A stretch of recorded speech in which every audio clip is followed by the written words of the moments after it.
Good day guys, my name is Rychous and I'm just here to tell you a bit about my mod. Now this is a mod for Tabletop Simulator. It's my all original trading card game called World Fusion. Now World Fusion is not designed to remain in Tabletop Simulator indefinitely. I'm merely using Tabletop Simulator as a platform to test play the game, build some interest, get some feedback, hear what you guys think, get the community going for the game itself. The game is designed to be played digitally across multiple devices, be it PC and mobile devices. So that is the future of the game. At least that is what I'm envisioning for it. But for right now, I'm just going to give you a little preview about the mod itself. It's right here. You can go online on the workshop, just search for World Fusion, and you'll find it. It's right there in the mods for Tabletop Simulator. So I'm just going to go ahead and click on the mod and give it a load.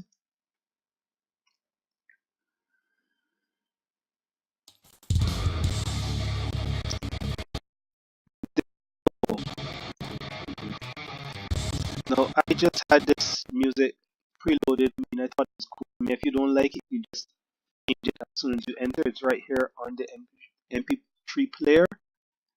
So you can just go ahead and turn it on. I'm going to turn it on obviously for the sake of the video I am recording. But yes, this is the basic setup that I have done in Tabletop Simulator for the game. It has 4 spots for players to sit on. There are chests which contain either cards, empty deck boxes, or pre-built decks that you can use to play the game. If you take a look around this environment, this HDR panorama, this is, well, my vision of what the Scarlet universe, which is the games universe, may look like. It's like it took a while. I just sat down and I just, you know, copied and pasted images together, went into Photoshop, I generated the background and the smoke and the nebula, all that stuff. I hope you guys really enjoy it. I think it looks great. There are one or two areas that I can probably make a little bit better, but I guess I'll get into that at another point in time. Right now, I'm just going to jump straight into the mod. So, this is the game feel. These are your counter bags. Have different counters and markers for you to use playing the game.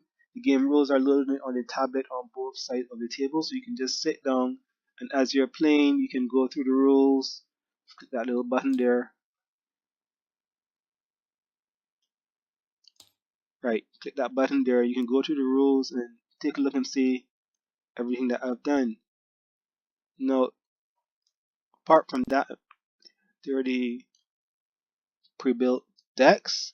If you just right click and hit search, here's my search function. Here it is.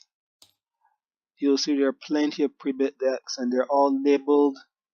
When you just go ahead, I'm just going to go ahead and pick one. Pick one a little cooler. I'm going to pick the Angry Birds deck. Now, just going to load that deck in there. This is the deck box. Now, I did not make the model for the deck box, but I did create the texture that covers it. So if you go ahead and look at the texture, I think it's really cool. The front of the back and the back of it. You can just go ahead and you can take your time and look around and get into all that. But for right now, I'm just going to go ahead and open the deck box itself. Good, there's open, and inside you will find 3 stacks. There is the first stack you will find would be your main deck. This is my main deck here. This is my crystal deck, and this would be my side deck. Now, in a match setting, you have 1 round of duels. If you played any trading card games before, the Yu-Gi-Oh! And Magic the Gathering, I'm not sure about how it works in Magic, but I know in Yu-Gi-Oh! In a match format, you have your basic deck, and you play 1 round, and in between, before the next round, you have a chance to swap some cards out of what you would call a side deck into your main deck to see if you can give yourself an advantage. So this is a preset deck you take into the match. Alright, and this is your crystal deck that provides the energy for you to play your cards. Now I'm just going to go and play a mock duel with myself just to give you a basic rundown on how the game works. Just going to pull this side deck over here because we're not actually going to use it. I'm going to reload one more deck from this deck storage box. Let's see, I'm going to play with the red clouds. Alright, so if you're interested in knowing more about the lore of this game, I've also included a link to the lore sheet. You can just take a look at it and it'll give you a little preview onto the different archetypes, you know, what the little story behind the archetypes that you can get a little more affiliated with. Now, I'm just going to tuck these deck boxes one side because we don't exactly need them right now. So I'm just going to toss them over onto the other side of the table. You can even put the side decks into the back into the deck boxes if you so desire. But for right now, I'm just going to get a game going, quick game with myself, so that you can get an idea of the basic game rules and setup. So if you look at the board, you'll see I have different spots marked out for you. And on my side, well, they're both my side since I'm playing myself. But anyway, on the green side, there's the crystal deck, the main deck, the dead zone, the banished zone, and the zone card zone. This is the battlefield. This is where all the magic happens.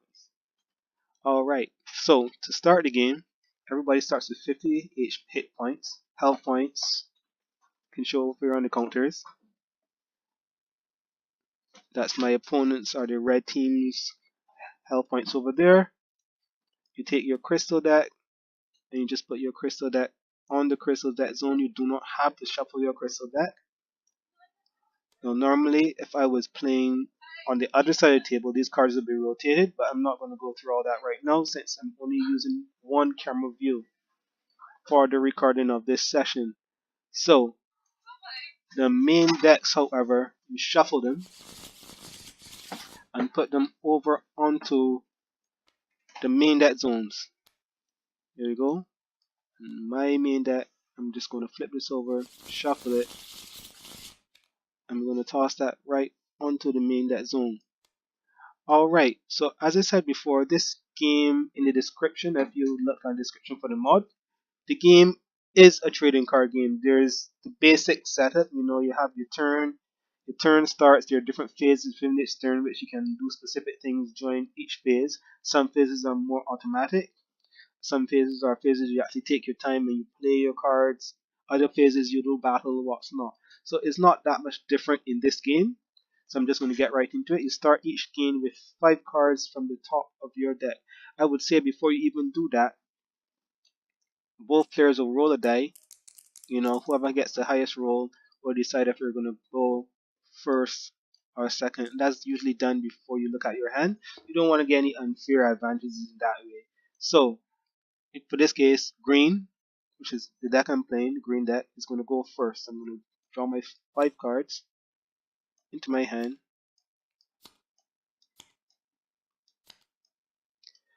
I'm just going to go ahead and flip those over.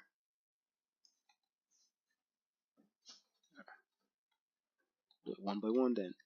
Right, go ahead and flip those cards over. And for the red team, well, I guess for him, since I'm playing him as well, I'll put his cards on the table.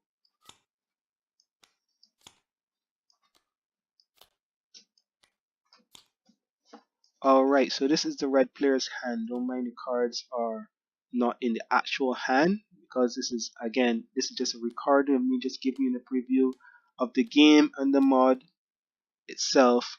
Get a little more information so you can decide if you're going to go and give it a try. Alright, so this is my start hand. Now at this point in the game, if I do not like the total cost of the cards in my hand, or for whatever reason I don't like my hand, I can take my entire hand, add it to the deck, shuffle it, and draw one less card. And I can do that right down to one card if I mean I must start with a specific card in my hand. I'm just going to go ahead and explain the basics of how the card works. This right here, this is a creature card. Alright, you can see in this, let me go in on the actual card. This is the name of the card, this is its realm, this is the cost of the card, and this card has a cost of 1 green energy, and 1 clear energy. This is obviously artwork for the card. This is the power of the card. The HP.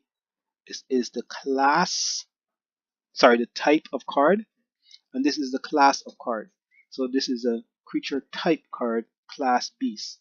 Just in case you were wondering how you read the information on the card. If it had any abilities, it would go into this space, and this card doesn't have any special abilities to take advantage of. And this will be the flavor text. Basic layout for any trading card game. Most games will have their own setup and what's not. This is the setup for World Fusion. That is a creature card. This here in my hand would be what you will consider a tech card, a technology or a technique card, tech for short.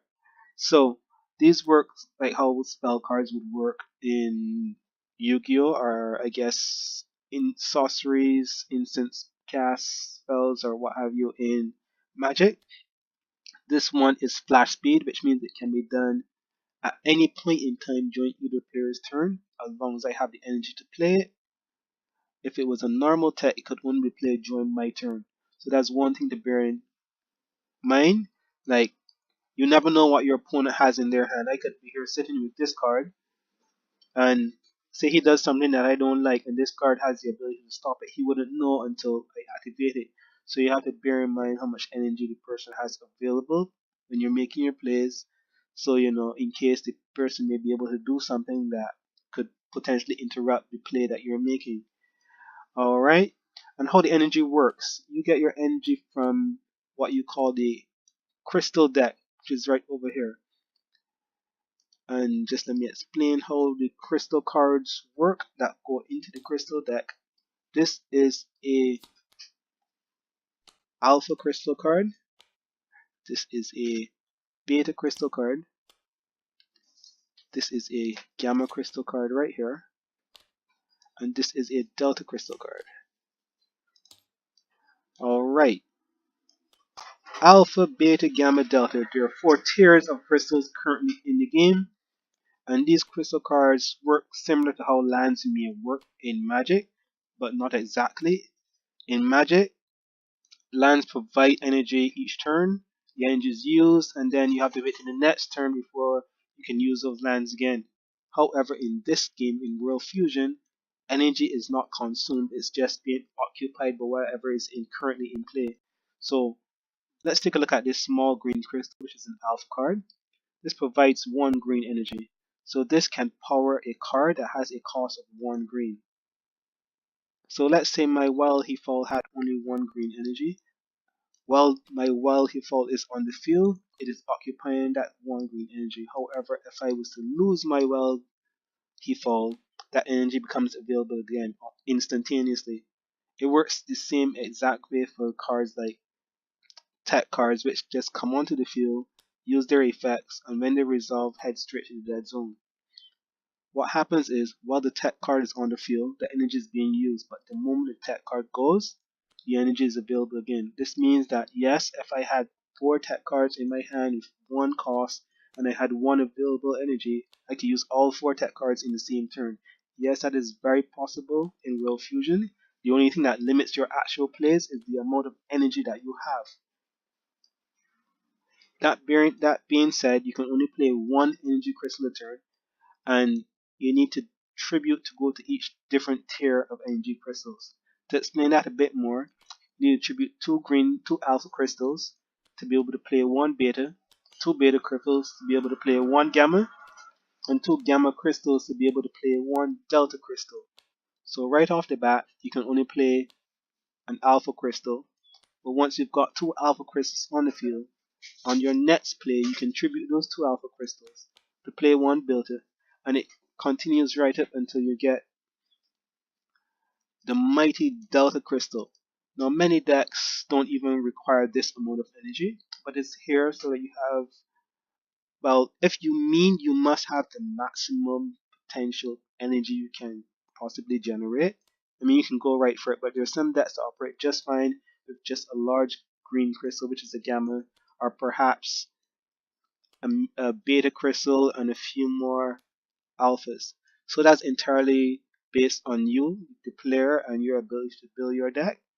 Bear in mind, the crystal deck has a minimum and a maximum of 20 cards. So however you customize the cards in your crystal deck, you can't go over or be under 20 cards. You can have as many copies of each crystal card in your deck as you desire, but you can, however you work out your formula for getting your energy on the field, you can't go over or be under 20 cards at the start of the game. Alright, so when a crystal card is played, it comes right here onto the field. You can just occupy the entire back row with crystal cards. There are no exact zones on the battlefield, but crystal cards are not considered to be part of the battlefield itself. They're in a separate space, like phased out, if you want to consider them as being phased out. You can't target them, you can't damage them, you can't destroy them with card effects unless the card specifically says that it destroys the crystal cards. So these guys, once they're on the field, they're pretty much immune to everything. Unless, of course, you have a card that says target crystal card, do X, Y, and Z to a crystal card. So I'm just going to go ahead and just chuck this back into my crystal deck. Now the reason why you don't shuffle a crystal deck before you start your game is because you literally pick which crystal card you're going to play each turn. So you don't need to shuffle, you don't need to draw, you just right click, search, choose whichever crystal you're going to play, and play that crystal. Now, so it's my turn and I'm just my start hand. I'm just going to drag these cards back in. There's one more card, there are two more card types actually. There's a zone card and there is a gadget card. I have no gadgets or zones in my hand. So, oh, here's a zone card in the red player's hand. Now, a zone card has no energy cost. It works like a field spell in Yu-Gi-Oh! It just comes onto the field, and as long as it's on the field, you have these bonuses that affect everyone. So, it pretty much, when he activates his zone card, it will go into his zone card zone.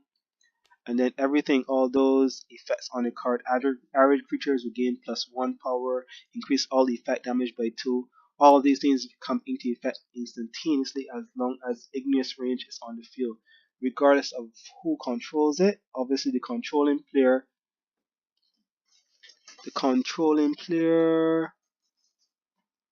Actually, this one does not. This one is not based on the controlling player at all. This affects everyone the same way.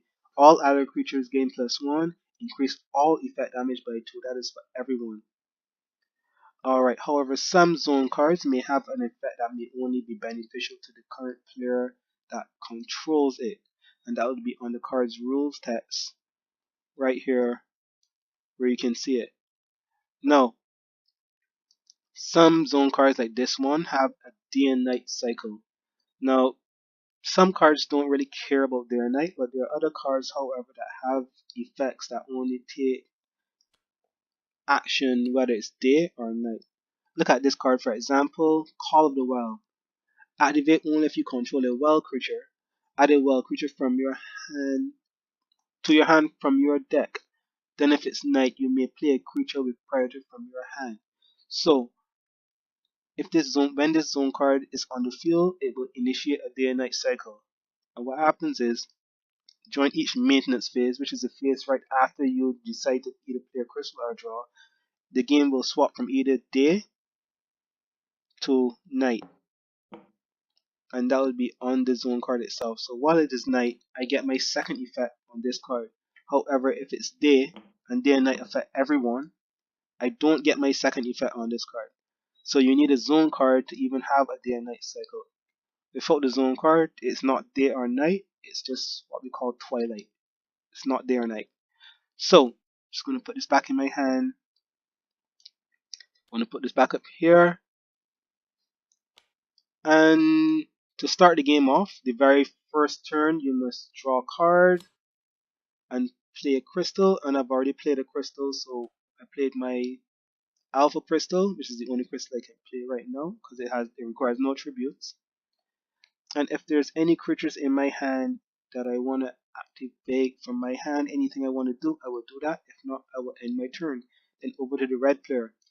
On the red player's very first turn, they will also draw a card from their main deck and they will decide to they will play a crystal as well from their crystal deck to the field. And since they don't have anything to tribute, they can only play an alpha crystal.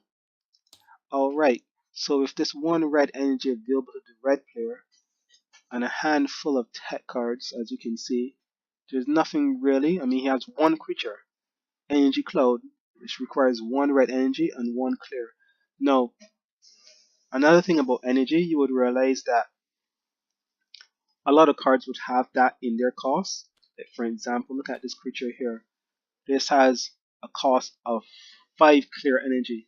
Now, you can use any energy to satisfy clear energy, but you can only use a particular color energy to satisfy that color. So I can only use red energy to pay the red energy cost of these cards, but I can use any color to satisfy the clear energy cost. So this card essentially means that I can play him with 5 of any energy. Some crystals as well provide clear energy as they go. Like when you see the beta crystals, the gamma and not the delta, the beta and the beta and the gamma, they also provide clear energy within their cost. So that can be very useful if you have a card that does not really care about color cost and it just needs energy. You can go ahead and use the clear energy on those crystals to satisfy those costs as well. Alright, so moving along very quickly, I'm going to activate my zone card, and it's now day, so it will start the day night cycle at day.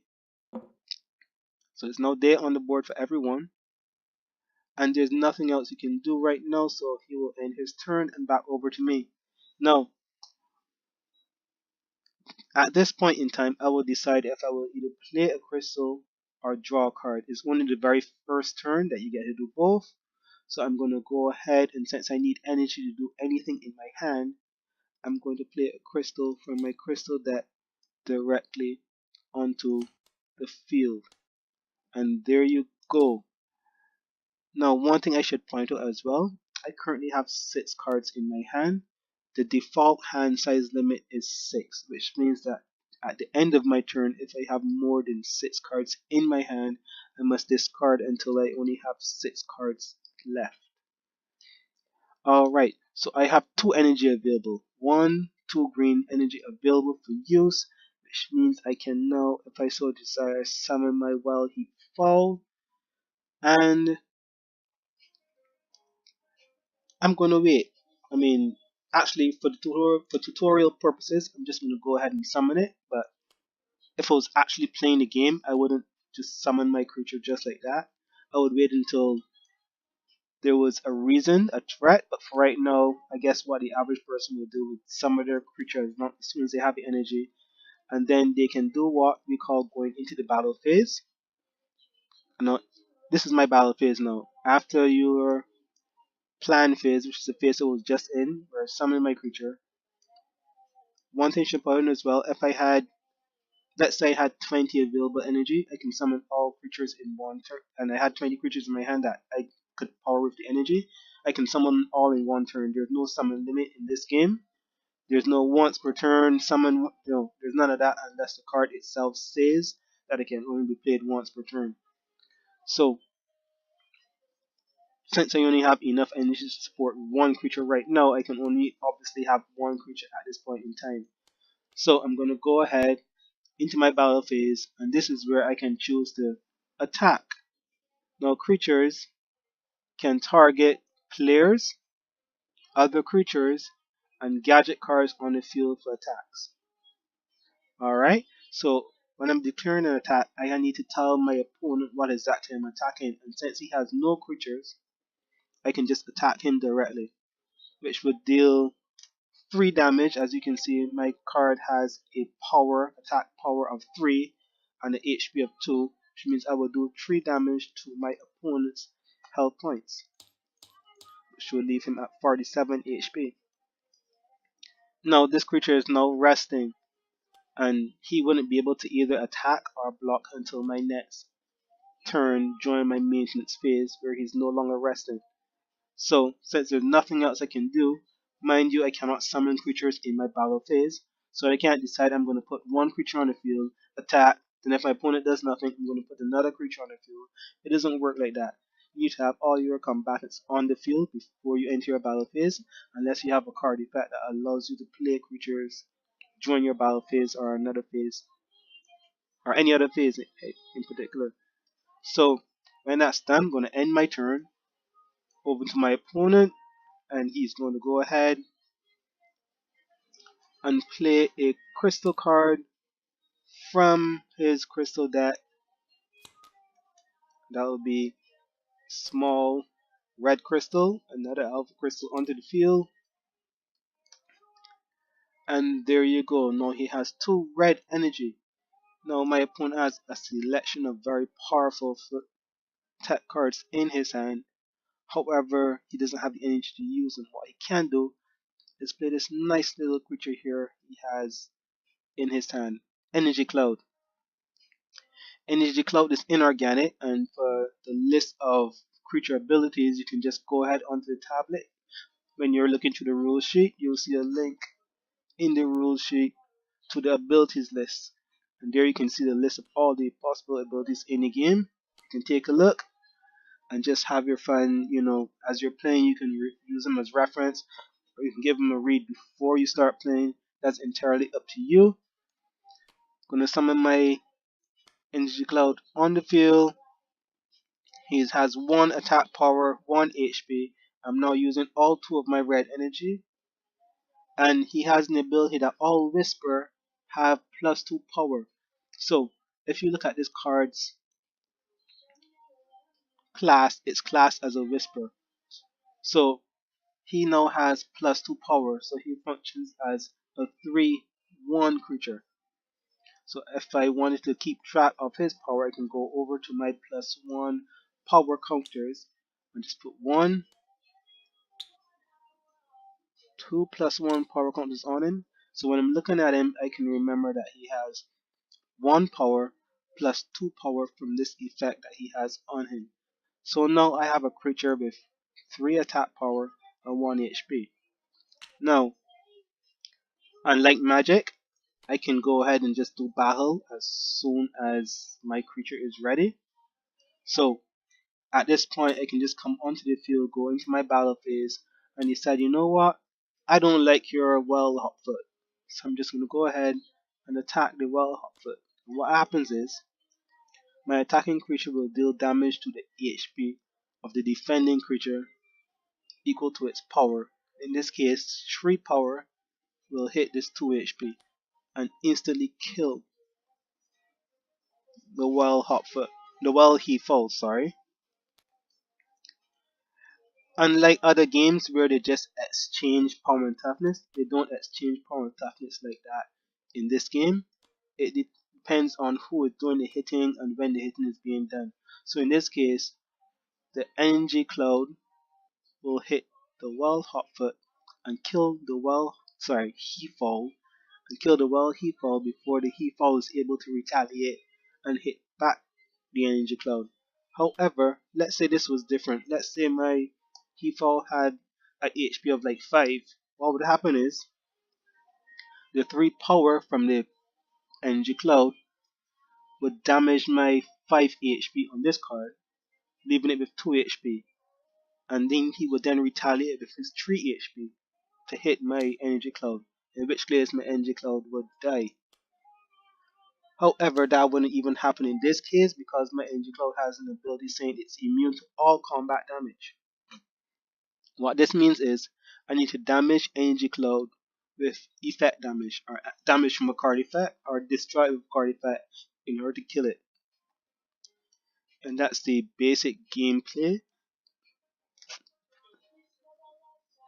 That's the very basic rundown of the game. I mean, there are other complex things you can do with the game. There's something called blocking and counter blocking. For example, in my battle phase, let's say I have multiple creatures on both sides of the field. Say, for example, this creature is on that side of the field. Alright, so I'm just right. This creature is on this side of the field. So what's going to happen is, if I determine an attack target, let's say my opponent determines he's going to attack my Hefo, and these cards aren't rested. Bear in mind that none of these cards are rested right now, so all of them can attack or block. So how counter blocking works is when an attack is determined to an attack target, if you have any other card which is not the target available to intercept that attack, you can put it forward, and that's called blocking. So what would happen is, instead of him coming through to attack this card, he now is being blocked by this card. So what happens is this card now attacks him before he gets to attack him. So he does damage to that, and if he survives, he hits back that. Now, at this point, when I determine a blocker, if my opponent has another creature that they have able that can block, he can then put that forward to intercept my blocker. What happens is this card attacks this card, forcing it to retaliate to this card, which means that he's now free to go forward to hit my original target. And that's a rundown on blocking and counter blocking. It's a numbers game at that point. I mean, if you are in that situation where you have a lot more creatures than your opponent, I mean, that's where the advantage comes in. You can determine how combat goes just by using your creatures strategically to block and counter block. So this is very beneficial for some decks. Other decks, it doesn't matter. There are decks in particular that one card can block, let's say 10 times, and if one card can block 10 times, you can use some of those blocks to counter block as well. So, I mean, there are a lot of mechanics you can go through when playing this game. This is a basic rundown. There's a crystal deck energy system. There's a combat system with the blocking, counter blocking. Everything else is pretty much straightforward card gameplay. Yeah, so you have the abilities on the cards, you have the archetypes, you have the decks. You can go ahead and take a look through. And that's it, everybody. I hope you enjoyed this. What I tried to make a very brief run through of the mod and the game itself. There's a lot for you to look through. You can go ahead and here if you want to start deck building. And one thing I should point out, I have a bit of a cough, and I'm trying very hard this entire time not to cough, and I don't know if you picked that up in my voice. I've been trying very hard, and right now it's very difficult not to cough. So I'm going to go ahead and just pause this video, this recording, before I start coughing in people's ears. But essentially everything is here, and I want to know what you guys think. So go ahead and, I'm going to post this on Reddit. Go ahead and comment on the mod page, comment on Reddit. Just let me know what you think. You can come online, contact me through Discord. I'm here. I'm always willing to play as long as I have time available. So you can go ahead and take a look at that. And I am going to just drag one card stack here just to show you quickly what it is. Now this is four copies of each card in the game. So as I update it, obviously I will keep adding more and more cards to the stack. I may have to create multiple stacks depending on how TTS handles their stacks. But essentially each player has a stack. If there are going to be two players on this side of the table, and the two players on the other side of the table also have a stack in their card storage box that they can go ahead if they want to build a deck from scratch. If they want to start with a pre-built deck, they can start with a pre-built deck and then modify that deck to their liking. So that's the basics of the mod and the game. I hope you guys enjoyed this video. And I'm going to come off the video so I can cough in peace without disturbing anyone. Goodbye, this is Rychous. Thanks a lot for your interest in my mod and for taking a look at this video. I really tried my best with this, and I just hope you guys really, just hope someone else appreciates it. Goodbye and have a good day. Rychous out.